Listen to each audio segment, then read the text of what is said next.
Alright, so within the past year, I think we've had 3 very distinct ways to blow up in this bizarre, ever-changing musical landscape. First, you make a catchy song that also becomes a massive meme. Yeah, I'm gonna take my horse to the old town road. Busting all the bells out the box. I just hit a lick with the box. Had to put the stick in. Second, you know, the old-fashioned way, you just make a great song that a lot of people like. There are obviously more than a few examples of this one. Make my earthquake. Oh, make my earth took some time to survive you. And the third way, which is the most recent, and it's the one that makes my brain hurt the most, is to make a song that turns into one of these things. No punches that I know I'm fucked up. I'm just a loser. Stupid. What was happening? What was happening?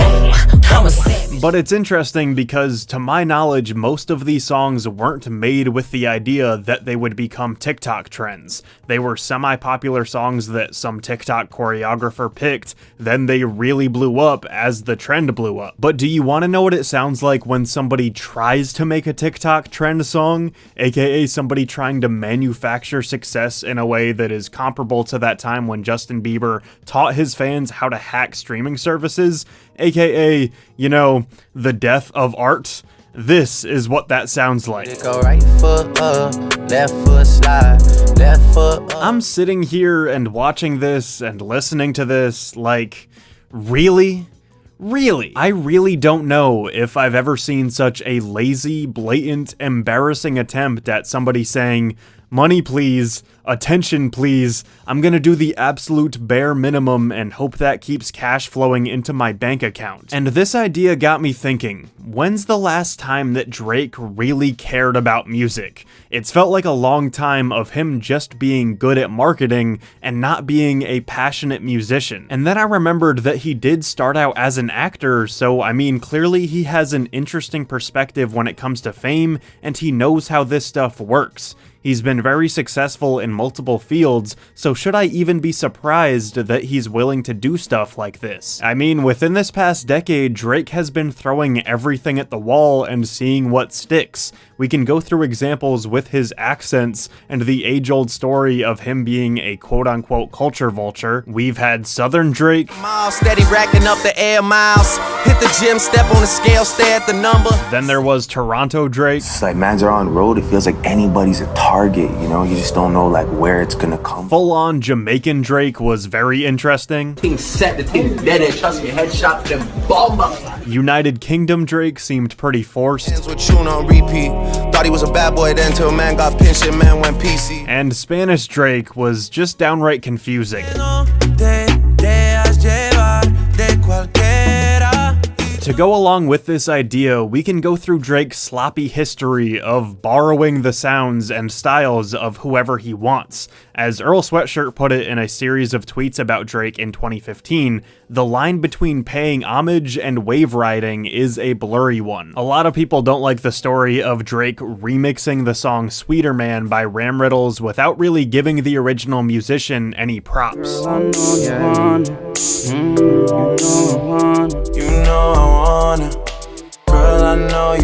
There was the time that Drum accused Drake of stealing the sound of Cha-Cha to make Hotline Bling, which is obviously one of his biggest songs ever. I like to cha-cha, ay. I know when that hotline bling, that can only mean. I feel like we don't talk about it enough, but remember when Drake just flat out stole half a verse?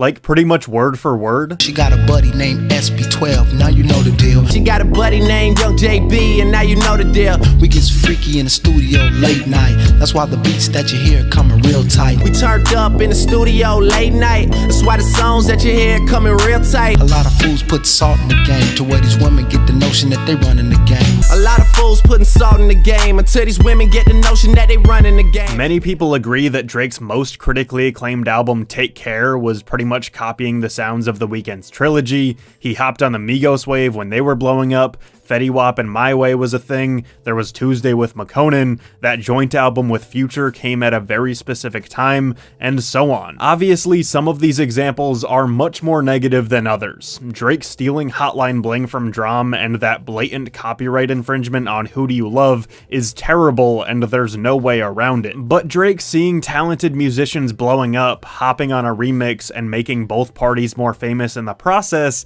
that's where it's up for debate. As Earl said, the line between paying homage and wave riding is a blurry one. Switching gears a little bit, sports Drake is something that seems a little bit less egregious because, I mean, if I had the money that he did, I would be going to a lot of sporting events too. But here's the thing, we've already talked about riding waves, and I think that there's a certain aspect of that coincides with loyalty. And for anyone that is a sports fan, you know how corny it is to pledge your allegiance to every single team you can find. There's something so incredibly cringy about watching Drake pretend that he's such a massive fan of all these different sports and teams and players. Yes, we all know his main allegiance lies with the Toronto Raptors, and yes, it's also very annoying watching him pretend to be an assistant coach or whatever he's doing. I mentioned earlier how Justin Bieber telling his fans to hack the streaming numbers for Yummy was disgusting, and now I'm remembering that Drake sort of indirectly did the same kind of thing. I have an entire video about this, but Drake's most recent studio album was Scorpion,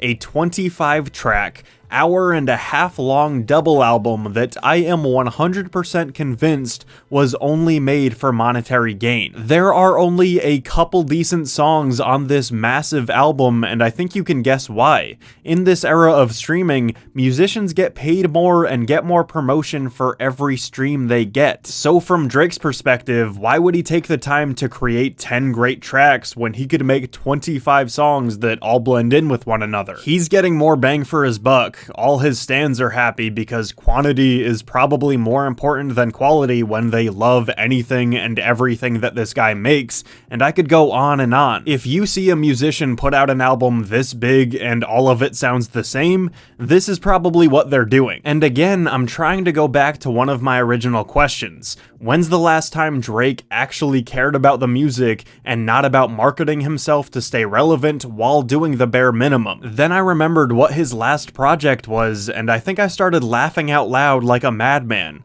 Drake's last full-length release was a compilation of songs to remind you how good his music used to be, which in the context of how we're approaching this video is hilarious. Think about all of this for a second. After blowing up and making a name for himself, Drake has spent the last decade switching up his accents and cultural identities to whatever was popular at a given time. He has blatantly stolen from musicians. He's been in this gray area of helping other musicians achieve fame, but also profiting off of them in the process. He's proven that riding waves and seeking attention is pretty easy in the sports world too. He's made albums that are purely for hacking streams and making money, disregarding the art form of music entirely. His most recent project is a compilation of all the times when we actually remember him for being interesting, and his most recent single is him trying to create the next big TikTok trend. So with all of this in mind,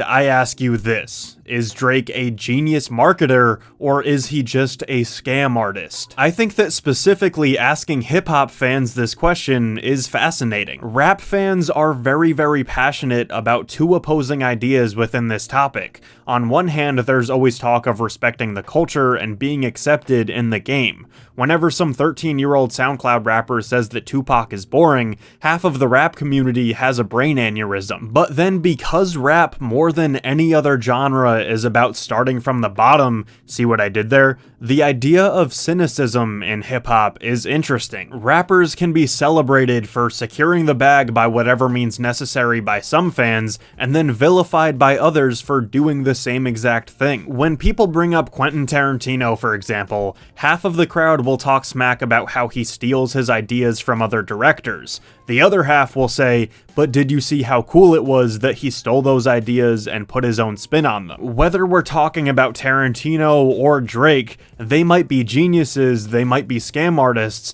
but one thing's for certain, they are good at what they do. Hey, thank you for watching that video. Be sure to comment down below with what you think of this topic. Is Drake a genius? Is he a scam artist? Or anything in between? If you want to support the channel, feel free to like, comment, and subscribe. You can follow me on social media at RenshawHS. You can buy my merch, support my Patreon, and thank you again. I'll see you soon.